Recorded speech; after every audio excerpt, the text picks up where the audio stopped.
അപ്പോൾ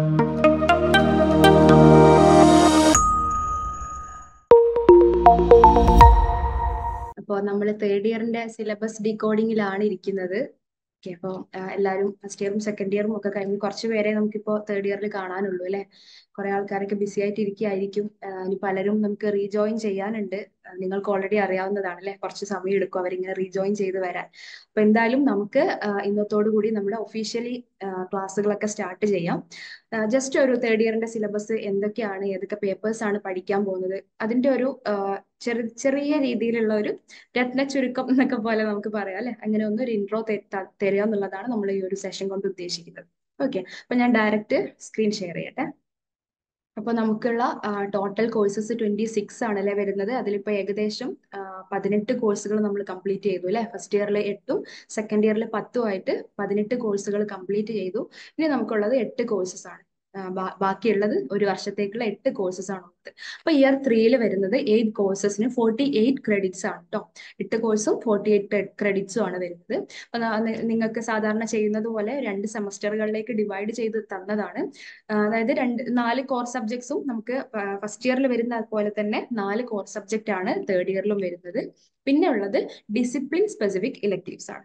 തേർഡ് ഇയറിന്റെ ഒരു ഇലക്ടീവ്സിന്റെ പ്രത്യേകത ഡിസിപ്ലിൻ സ്പെസിഫിക് ആണ്. അതായത് നമ്മുടെ സൈക്കോളജിന്റെ ഉള്ളിൽ ഇരിക്കുന്ന അല്ലെങ്കിൽ സൈക്കോളജിയായി ബന്ധപ്പെട്ടിരിക്കുന്ന പേപ്പേഴ്സ് തന്നെയാണ് നമുക്ക് ഇലക്ടീവ്സ് ആയിട്ട് വരുന്നത്. ഓക്കെ, അപ്പൊ സെമസ്റ്റർ 5ല് നമ്മളിപ്പോൾ സ്റ്റാർട്ട് ചെയ്യാൻ പോകുന്ന സെമസ്റ്ററിൽ 4 പേപ്പേഴ്സ് ആണ് വരുന്നത്.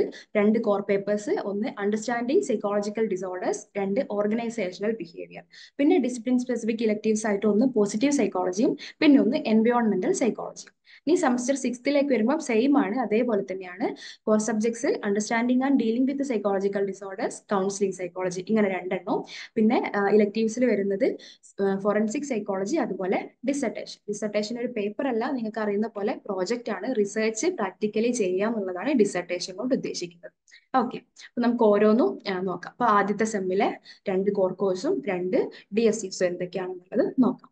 അപ്പൊ ഫസ്റ്റ് വരുന്നത് BPCC 111 ആണ്, അണ്ടർസ്റ്റാൻഡിങ് സൈക്കോളജിക്കൽ ഡിസോർഡർ. അപ്പൊ നമ്മൾ കുറച്ചും കൂടെ ഇപ്പൊ പേപ്പറിന്റെ പേര് കേൾക്കുമ്പോൾ തന്നെ നിങ്ങൾക്ക് ഏകദേശം ഒരു ഐഡിയ ഇട്ടിട്ടുണ്ടാവും അല്ലെ. കുറച്ചും കൂടെ നമ്മൾ സൈക്കോളജിയുടെ ഇൻഡെപ്തിലേക്ക് പോവുകയാണ് തേർഡ് ഇയറിലേക്ക് എത്തുമ്പോൾ. ഒന്നുകൂടെ ക്ലിനിക്കലും കൗൺസിലിംഗും അതുപോലെയുള്ള സ്പെഷ്യലൈസേഷൻ ബ്രാഞ്ചുകളിലേക്കൊക്കെ പോകുന്ന പേപ്പേഴ്സ് ആണ് നമുക്ക് തേർഡ് ഇയറിലേക്ക് വരുമ്പോൾ ഉള്ളത്. ഓക്കെ, അപ്പം ഇതിന്റെ പ്രത്യേകത തിയറിയുടെ കൂടെ ഇതിന് പ്രാക്ടിക്കൽ ഇല്ല, പകരം ട്യൂട്ടോറിയൽ ആണ് ഉള്ളത്. Okay, 6 ക്രെഡിറ്റ്സിൽ 4 theory and 2 tutorial. അപ്പൊ എന്താണ് അണ്ടർസ്റ്റാൻഡിങ് സൈക്കോളജിക്കൽ ഡിസോർഡേഴ്സ്? ആ പേരിലുള്ളത് പോലെ തന്നെ നമ്മളിപ്പോ തുടക്കം മുതലേ സൈക്കോളജി എന്ന് പറയുമ്പോൾ നമുക്കൊരു പ്രതീക്ഷയൊക്കെ ഉണ്ടായിരുന്നു അല്ലെ. മെന്റൽ ഡിസോർഡേഴ്സ്, അതുപോലെ മാനസിക രോഗങ്ങൾ, അതുപോലെ ഭ്രാന്തന്മാരെ പഠിക്കുക, ഭ്രാന്ത് പഠിക്കുക, അങ്ങനെയൊക്കെ ആയിരിക്കും ഒരു ഉൾധാരണ നമുക്ക് ഉണ്ടാവുന്നത്. അപ്പൊ അതുമായി ബന്ധപ്പെട്ട് വരുന്ന കുറച്ച് കാര്യങ്ങളാണ് സൈക്കോളജിക്കൽ ഡിസോർഡേഴ്സിൽ നമ്മൾ പഠിക്കാൻ പോകുന്നത്. എന്താണ് സൈക്കോളജിക്കൽ ഡിസോർഡേഴ്സ്, എന്തൊക്കെയാണ് അബ്നോർമൽ ഡിസോർഡേഴ്സ്, അതിന്റെ സിംറ്റംസ് എന്തൊക്കെയാണ്, അതിനെ എങ്ങനെയൊക്കെ ക്ലാസിഫൈ ചെയ്യാം, അതിന്റെ ട്രീറ്റ്മെന്റും, അങ്ങനെയുള്ള ഒരു ഏകദേശ ധാരണ ഉണ്ടാക്കിയെടുക്കുക, ഒരു ബേസിക് ധാരണ ഉണ്ടാക്കിയെടുക്കുക എന്നുള്ളതാണ് അണ്ടർസ്റ്റാൻഡിങ് സൈക്കോളജിക്കൽ ഡിസോർഡേഴ്സ് കൊണ്ട് ഉദ്ദേശിക്കുന്നത്. Okay, clinical symptoms of mental health disorders and the classification system used for diagnosis. എന്താണ് ക്ലാസിഫിക്കേഷൻ സിസ്റ്റം എന്ന് വെച്ചാൽ, നമ്മളിപ്പം എല്ലാ ഡിസോർഡേഴ്സിനെയും ഒരുപാട് തലങ്ങളിൽ കൂടെ ആയിരിക്കും പോകുന്നുണ്ടാവും. പല പല കാറ്റഗറീസിലൂടെ ആയിരിക്കും നമുക്ക് ഓരോരോ ഡിസോർഡേഴ്സും വരുന്നുണ്ടാവാം. അപ്പൊ അതിനെ നമുക്ക് എളുപ്പത്തിൽ മനസ്സിലാക്കാൻ വേണ്ടിയിട്ട് വേർതിരിച്ച് വെച്ചിരിക്കുന്ന ഒരു സിസ്റ്റമാണ് ക്ലാസിഫിക്കേഷൻ സിസ്റ്റം എന്ന് പറയുന്നത്. അപ്പൊ ഇതിനെയൊക്കെ വളരെ വ്യക്തമായിട്ട് പഠിക്കുക എന്നുള്ളതാണ് ഈ ഒരു പേപ്പർ കൊണ്ട് ഉദ്ദേശിക്കുന്നത്. ഓക്കെ, അപ്പം കാരണങ്ങളും അതേപോലെ അതായത് കോസസും ട്രീറ്റ്മെന്റ്സും ഒക്കെ ആയിരിക്കും മെയിൻലി ഫോക്കസ് ചെയ്യുന്നുണ്ടാവാം. അപ്പൊ ഇതിൽ 2 ക്രെഡിറ്റ്സ് ഫോർ ട്യൂട്ടോറിയൽ ആണ് വരുന്നത്, നമുക്ക് പ്രാക്ടിക്കൽസ് ഇല്ല. ഓക്കെ, ഇനി അടുത്ത പേപ്പറാണ് organisational behaviour, BPCC 112 organisational behaviour. അപ്പൊ ഓർഗനൈസേഷണൽ സൈക്കോളജി എന്നൊക്കെ നിങ്ങൾ ഒരുപാട് കേട്ടിട്ടുണ്ടാവും അല്ലെ. അപ്പൊ വളരെ അധികം സ്കോപ്പ് ഒക്കെ ഉള്ള ഒരു മേഖലയാണ് ഓർഗനൈസേഷണൽ സൈക്കോളജിയും ഓർഗനൈസേഷണൽ സൈക്കോളജിസ്റ്റ് എന്ന റോളും. അപ്പൊ എന്താണ് അതുകൊണ്ട് ഉദ്ദേശിക്കുന്നത്? അതായത് നമ്മുടെ ഏതെങ്കിലുമൊക്കെ ഒരു ഓർഗനൈസേഷൻസിന്റെ അല്ലെങ്കിൽ ഇൻഡസ്ട്രീസിന്റെ ഒക്കെ ഇടയിൽ വരുന്ന, അവരുടെ അടുത്ത് വരുന്ന ബിഹേവിയറൽ പ്രാക്ടീസസിനെയൊക്കെയാണ് നമ്മൾ പഠിക്കുന്നുണ്ടാവും. കുറച്ചും കൂടെ നമ്മൾ ഈ കമ്പനീസ് അല്ലെങ്കിൽ ഇൻഡസ്ട്രീസ് എന്നൊക്കെ പറയുമല്ലോ, അവിടെയുള്ള ആളുകളെ പറ്റിയിട്ടും അവിടെയുള്ള ഒരു ബിഹേവിയറൽ പാറ്റേൺസും ബിഹേവിയറൽ പ്രാക്ടീസസും അവിടെയുള്ള ആളുകളുടെ മെന്റൽ ഹെൽത്ത് റിലേറ്റഡ് കാര്യങ്ങളും ഒക്കെ ആയിരിക്കും ഈ ഒരു സബ്ജക്റ്റിൽ നമ്മൾ പഠിക്കുന്നുണ്ടാവും. ഓക്കെ, അപ്പൊ ഇതിൽ നമുക്ക് ട്യൂട്ടോറിയൽ അല്ല, ഫസ്റ്റത്തെ ഒരു പ്രാക്ടിക്കൽ വരുന്നത് ഓർഗനൈസേഷണൽ ബിഹേവിയർ അഥവാ ഓബിക്കാണ്. ഇവിടെ നമുക്ക് പ്രാക്ടിക്കൽ ഉണ്ട്. ഓക്കെ, ലബോറട്ടറി വർക്ക് പോലെ വരുന്ന ഒന്നാണ് നമ്മുടെ പ്രാക്ടിക്കൽ. ഇപ്പൊ സാധാരണ നമ്മൾ നിങ്ങളിപ്പം ഒരു പക്ഷേ ഈ അടുത്ത് തന്നെ എക്സ്പീരിയൻസ് ചെയ്യാൻ പോകുന്നുണ്ടാവും പ്രാക്ടിക്കൽ സെഷൻസ് ഒക്കെ. അപ്പൊ അതിൽ നിങ്ങൾക്ക് ഒന്നും കൂടെ ഒരു ധാരണ കിട്ടും. ഡയറക്റ്റ് എക്സ്പീരിയൻസ് ചെയ്താൽ ഒരു പ്രാക്ടിക്കൽ റെക്കോർഡും പ്രാക്ടിക്കലി നമ്മളൊരു ആദ്യം ഡെമോ ചെയ്ത് പഠിക്കുക, പിന്നീട് അത് അതിന്റെ റെക്കോർഡ് ഉണ്ടാക്കുക, എന്നിട്ട് അത് റിപ്പോർട്ടുകൾ ഉണ്ടാക്കി വെക്കുക, അങ്ങനെയൊക്കെയാണ് പ്രാക്ടിക്കൽ വരുന്നത്. അതേ രീതിയിൽ തന്നെയാണ് ഒബിക്കും നമ്മൾ പോകുന്നുണ്ടാവുക. ഓക്കെ, ഇനി ഇപ്പൊ നമ്മൾ രണ്ട് കോർ പേപ്പേഴ്സ് ആണ് പറഞ്ഞത്. ഇനി വരുന്നത് രണ്ട് DSC അഥവാ ഡിസിപ്ലിൻ സ്പെസിഫിക് ഇലക്ടീവ്സ് ആണ്. ഒന്ന് പോസിറ്റീവ് സൈക്കോളജിയും മറ്റൊന്ന് എൻവയോൺമെന്റൽ സൈക്കോളജിയും. അപ്പൊ പോസിറ്റീവ് സൈക്കോളജി എന്താണ്? പോസിറ്റീവ് സൈക്കോളജി എന്ന് പറഞ്ഞാൽ ഡിസോർഡേഴ്സ് ഇല്ലാത്ത അവസ്ഥ ആണോ? അല്ല, അങ്ങനെയല്ല അതുകൊണ്ട് ഉദ്ദേശിക്കുന്നത്. മറിച്ച് ഒരു പോസിറ്റീവ് എക്സ്പീരിയൻസസ് അല്ലെങ്കിൽ ഒരു ഗുഡ് മെന്റൽ ഹെൽത്തും വെൽബീയിങ്ങും എങ്ങനെ ഉണ്ടാക്കിയെടുക്കാം.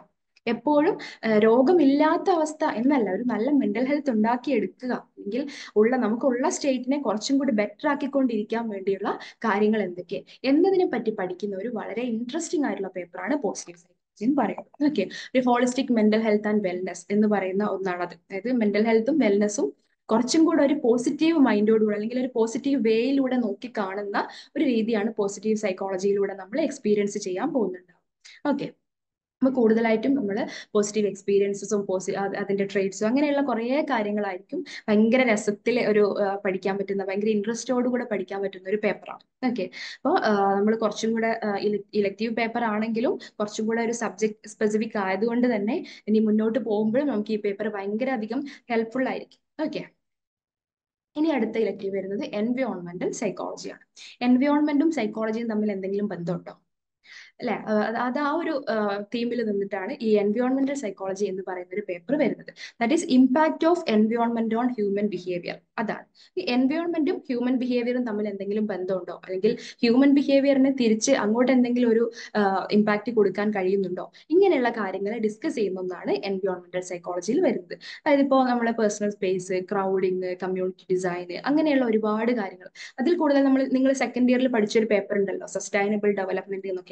അതുപോലെ ഒരു സസ്റ്റൈനബിൾ ലിവിങ്ങിലേക്ക്, ഒരു പ്രകൃതിയും മനുഷ്യനും എല്ലാം കൂടെ ഒത്തുചേർന്നുള്ള ഒരു ലിവിങ്ങില് എങ്ങനെയൊക്കെയാണ് നമ്മുടെ സൈക്കോളജിക്കൽ പ്രിൻസിപ്പിളിനെ അപ്ലൈ ചെയ്യുന്നത് എന്നൊരു സാധനം കൂടെ നമ്മൾ എൻവയോൺമെന്റൽ സൈക്കോളജിയിൽ പഠിക്കുന്നുണ്ടാവും. ഓക്കെ, അപ്പൊ നമ്മുടെ ഒരു രാജ്യത്തിന്റെ ഒരു അവസ്ഥയൊക്കെ അല്ലെങ്കിൽ നമ്മുടെ ഒരു ഇന്ത്യൻ സിനാരിയോ ഒക്കെ എടുത്തു നോക്കുന്ന സമയത്ത് കുറച്ചും കൂടെ സ്പെഷ്യൽ ആയിരിക്കും ഈ ഒരു പേപ്പർ എന്ന് പറയുന്നത്. കാരണം നമ്മുടെ ഒരു പാരമ്പര്യവും നമ്മുടെ ഒരു കൾച്ചറും ഒക്കെ അങ്ങനെയാണ്. ഒന്നും കൂടെ നമ്മൾ നേച്ചറുമായിട്ട് ഇടപഴകി, കുറച്ചധികം ഇടപഴകി ജീവിക്കുന്ന ആൾക്കാരാണ്. അപ്പൊ അതുകൊണ്ട് തന്നെ നമ്മുടെ സിനാരിയോയിൽ നിന്നിട്ട് പഠിക്കുമ്പോൾ ഒന്നും കൂടെ ഒരു ഹെൽപ്ഫുൾ ആയിരിക്കും എൻവയോൺമെന്റൽ സൈക്കോളജി. ഓക്കെ, അപ്പൊ ഇത്രയാണ് നമ്മുടെ ആദ്യത്തെ 4 പേപ്പേഴ്സ് സെമസ്റ്റർ 5th വരുന്നത്. ഇനി നമുക്ക് 6th നോക്കാം. സെയിം ആദ്യത്തെ പോലെ തന്നെ 2 കോർ കോഴ്സും 2 ഡിസിപ്ലിൻ സ്പെസിഫിക് ഇലക്ടീവ്സും ആണ് ലാസ്റ്റ് സെമ്മിലും വരുന്നത്. അപ്പോൾ ആദ്യത്തെ 2 കോർ കോഴ്സസ് പറയുന്നത് BPCC 113 understanding and dealing with psychological disorder, പിന്നെ 114 കൗൺസിലിംഗ് സൈക്കോളജി. അപ്പൊ understanding and dealing with psychological disorders എന്ന് പറഞ്ഞാൽ നമ്മൾ ഫസ്റ്റ് പറഞ്ഞ പേപ്പർ സൈക്കോളജിക്കൽ ഡിസോർഡർ എന്ന് പറഞ്ഞൊരു പേപ്പർ പറഞ്ഞിട്ടുണ്ടായിരുന്നു അല്ലെ, അണ്ടർസ്റ്റാൻഡിങ് സൈക്കോളജിക്കൽ ഡിസോർഡർ എന്ന് പറഞ്ഞൊരു പേപ്പർ. അതിന്റെ കണ്ടിന്യൂഷൻ ആയിട്ടാണ് understanding and dealing with psychological disorder കൊണ്ട് ഉദ്ദേശിക്കുന്നത്.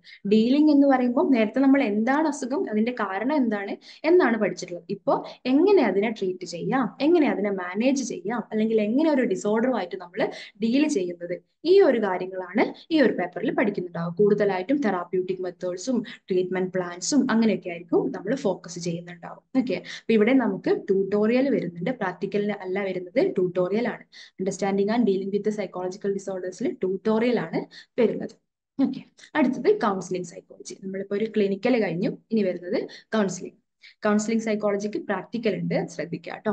അപ്പൊ കൗൺസിലിംഗ് സൈക്കോളജി എന്ന് പറഞ്ഞാൽ എന്താണ് കൗൺസിലിംഗ്, ഗൈഡൻസ് എന്താണ്, സൈക്കോതെറാപ്പി എന്താണ്, അതിന്റെ എത്തിക്കൽ ഇഷ്യൂസ് എന്താണ്, അതൊരു പ്രൊഫഷൻ ആയിട്ട് സ്വീകരിക്കുമ്പോൾ എന്തൊക്കെ കാര്യങ്ങൾ നമ്മൾ ശ്രദ്ധിക്കണം, ഇതേപോലെയുള്ളതിന്റെ ബേസിക്സ് ആണ് കൗൺസിലിംഗ് സൈക്കോളജിയിൽ നമ്മൾ പഠിക്കുന്നുണ്ടാവുക. ഓക്കെ, അപ്പൊ എങ്ങനെയാണ് കൗൺസിലിംഗ് ചെയ്യുക, അല്ലെങ്കിൽ എന്താണ് കൗൺസിലിംഗ്, എങ്ങനെ കൗൺസിലിംഗ് ചെയ്യാം, എന്താണ് സൈക്കോതെറാപ്പി, അത് എങ്ങനെ ചെയ്യാം, അതൊരു പ്രൊഫഷനായിട്ട് എടുക്കുന്ന സമയത്ത് നമ്മൾ ശ്രദ്ധിക്കേണ്ട കാര്യങ്ങൾ എന്തൊക്കെയാണ്, ഇതൊക്കെ ഇൻക്ലൂഡ് ചെയ്യുന്ന ഒരു പേപ്പറാണ്. അപ്പൊ ഇൻഡെപ്ത് എന്ന് പറയാൻ പറ്റില്ല, പക്ഷേ അതിന്റെയൊക്കെ ഒരു ഔട്ട്ലൈൻ അല്ലെങ്കിൽ ബേസിക്സ് നമുക്ക് കിട്ടുന്ന ഒരു പേപ്പർ എവിടെയാണ് കൗൺസിലിംഗ് സൈക്കോളജി. ഇവിടെ നമുക്ക് 2 പ്രാക്ടിക്കൽസ് ഉണ്ടാവും.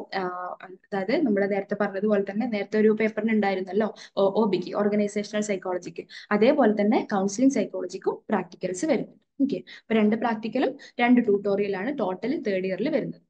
ഇനി നമുക്ക് DSCs നോക്കാം. ഒന്ന് ഫോറൻസിക് സൈക്കോളജി ആണ്, പിന്നെ ഡിസർട്ടേഷൻ. ഫോറൻസിക് സൈക്കോളജി എന്ന് പറയുമ്പോൾ നിങ്ങൾ കുറെ പേര് കേട്ടിട്ടുണ്ടാവുമായിരിക്കും, ക്രിമിനൽ സൈക്കോളജി എന്നൊക്കെ പറയുന്നത് അല്ലെ. അതുമൊക്കെ ആയി ബന്ധപ്പെട്ട ഒന്ന് തന്നെയാണ് ഫോറൻസിക് സൈക്കോളജി എന്ന് പറയുന്നത്. ഈ ഒരു paper psychological principles to the criminal justice system അതാണ് പറയുന്നത്. അതായത് ഒരു ക്രിമിനൽ ജസ്റ്റിസ് സിസ്റ്റത്തിൽ എങ്ങനെ നമ്മുടെ സൈക്കോളജിക്കൽ പ്രിൻസിപ്പിൾസ് അപ്ലൈ ചെയ്യാം, പോലീസും കോർട്ടും പ്രിസണും അതിൽ വരുന്ന ജയിൽ പുള്ളികളും അല്ലെ, ക്രിമിനൽസും എല്ലാം ഇൻക്ലൂഡ് ചെയ്യുന്ന ഒരു സിസ്റ്റമാണ് അല്ലെ ഒരു ക്രിമിനൽ ജസ്റ്റിസ് സിസ്റ്റം എന്ന് പറയുന്നത്. അപ്പൊ അതിലെങ്ങനെ സൈക്കോളജിക്കൽ പ്രിൻസിപ്പിൾസ് അപ്ലൈ ചെയ്യുന്നത്, എന്താണ് അതുമായിട്ട് ബന്ധം, ഇങ്ങനെയൊക്കെയുള്ള കാര്യങ്ങളാണ് ഫോറൻസിക് സൈക്കോളജിയിൽ പഠിക്കുന്നുണ്ടാവും. ഓക്കെ, അപ്പോൾ കോൺസെപ്റ്റ്സും മെത്തേഡ്സും ടെക്നിക്സും ഒക്കെ നമ്മൾ ഈ ഒരു പേപ്പറിൽ അതിന്റെ ബേസിക്സ് പഠിക്കുന്നുണ്ടാവും. ഓക്കെ, ഇപ്പൊ ഇവിടെ നമുക്ക് ട്യൂട്ടോറിയൽ കോമ്പണന്റ് ആണ് വരുന്നത്. ഓക്കെ, തിയറിയും ട്യൂട്ടോറിയൽ, ഇത് ഇലക്റ്റീവ് ആണെങ്കിലും ട്യൂട്ടോറിയൽ കോമ്പണന്റ് നമുക്ക് ഇതിൽ പഠിക്കാനുണ്ടാവും അല്ലെങ്കിൽ ചെയ്യാനുണ്ടാവും. ഓക്കെ, ഇനി ലാസ്റ്റതാണ് ഡിസർട്ടേഷൻ. നമ്മൾ നേരത്തെ ഡിസ്കസ് ചെയ്ത് തുടങ്ങിയിരുന്നു അല്ലെ ഡിസർട്ടേഷന്റെ ഒരു കാര്യം.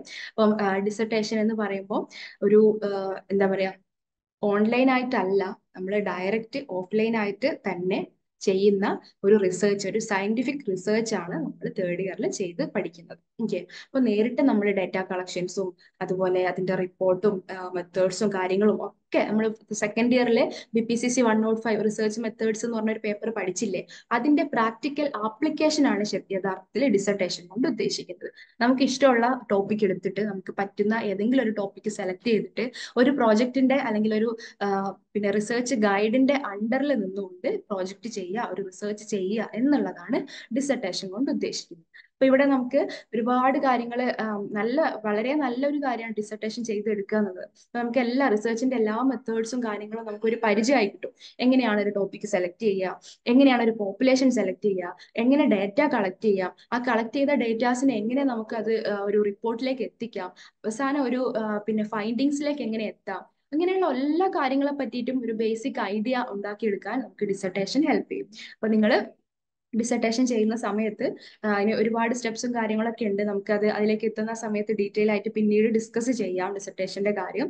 അപ്പൊ അത് വളരെ സീരിയസ് ആയിട്ട് തന്നെ എല്ലാവരും അത് എടുക്കുക, സീരിയസ് ആയിട്ട് തന്നെ ചെയ്യാൻ ശ്രമിക്കുക. നമുക്കൊരു നല്ല ഐഡിയ, ഒരു ബേസിക്സ് കിട്ടുന്ന രീതിയിൽ ഡിസർട്ടേഷനെ നിങ്ങൾ എന്താ പറയാ, ആ ഒരു വിലയിൽ തന്നെ എടുക്കുക. ഓക്കെ, അപ്പൊ ഇത്രയാണ് നമ്മുടെ തേർഡ് ഇയറിലെ 8 പേപ്പേഴ്സ് എന്ന് പറയുന്നത്. 7 പേപ്പേഴ്സ് പ്ലസ് 1 ഡിസർട്ടേഷൻ ആണ് വരുന്നത്.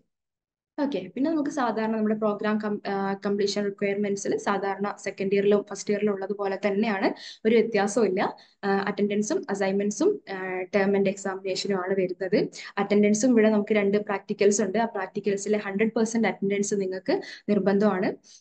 അത് നിങ്ങൾക്ക് അറിയാവുന്നതാണല്ലോ അല്ലെ. അതിൽ പ്രാക്ടിക്കലിൽ നമ്മൾ ക്ലാസ്സുകളിൽ നേരിട്ട് അറ്റൻഡ് ചെയ്തിട്ടില്ല എന്നുണ്ടെങ്കിൽ എക്സാം എഴുതാൻ കഴിയില്ല, ഒരു ടേം ആൻഡ് എക്സാമിനേഷൻ നമുക്ക് ചെയ്യാൻ പറ്റില്ല. അപ്പോൾ ആ ഒരു കാര്യം നിർബന്ധമാണ്. അതേപോലെ അസൈൻമെന്റ്സ് നിങ്ങൾക്ക് 7 പേപ്പേഴ്സിനും അസൈൻമെന്റ്സ് ഉണ്ടാവും. 1 or 2 അസൈൻമെന്റ്സ് എന്നുള്ള രീതിയിൽ തന്നെ ഉണ്ടാവും. അപ്പോൾ അതിന്റെ ടൈമും ഡേറ്റും ഒക്കെ, സബ്മിഷൻ ഡേറ്റും ഒക്കെ സാധാരണത്തെ പോലെ തന്നെയാണ്, ഏപ്രിൽ ആയിരിക്കും വരുന്നുണ്ടാവും. ഓക്കെ, അപ്പോൾ പെർസെൻറ്റേജിലും മാർക്കിന്റെ പെർസെൻറ്റേജിലും ഒരു വ്യത്യാസവും ഇല്ല. 35% ആണ് നമുക്ക് പാസ്സാവാനുള്ള മാർക്ക്. അതുപോലെ എക്സാമിന്റെ കാര്യവും സെയിം ആണ്, മാറ്റങ്ങളൊന്നുമില്ല. തേർഡ് ഇയറിലും 35% ആണ് മാർക്ക് വരുന്നത്.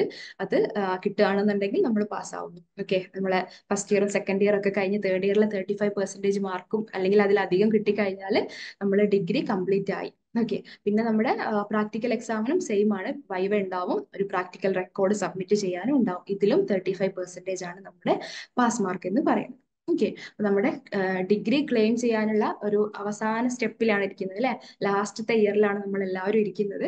അപ്പോൾ എല്ലാവരും ഒരു ഓൾ ദ ബെസ്റ്റ് കൂടെ പറയാണ് കേട്ടോ ഈ ഒരു ടൈമിൽ. പിന്നെ അറ്റൻഡൻസിന്റെ കാര്യം നമ്മൾ ഓൾറെഡി നിങ്ങൾക്ക് അറിയാവുന്നതുപോലെ പ്രാക്ടിക്കൽസിനാണ് ഏറ്റവും കൂടുതൽ ഇമ്പോർട്ടന്റ് ഉള്ളത്. പ്രാക്ടിക്കലിന് 100% അറ്റൻഡൻസ് നിർബന്ധമാണ്. പിന്നെ അതുപോലെ നമുക്ക് കോൺടാക്ട് ക്ലാസ്സുകളൊക്കെ വെക്കുന്ന സമയത്ത് ഒന്നുകിൽ നിങ്ങൾ ഓൺലൈനായിട്ട് അറ്റൻഡ് ചെയ്യുക, അല്ലെങ്കിൽ ഓഫ്ലൈനായിട്ട് അറ്റൻഡ് ചെയ്യുക. പിന്നെ അസൈൻമെന്റ്സ് ആസ് യൂഷ്വൽ നമുക്ക് 2 അസൈൻമെന്റ്സ് ഒക്കെ ആയിരിക്കും ഓരോ പേപ്പേഴ്സിനും വരുന്നുണ്ടാവുക.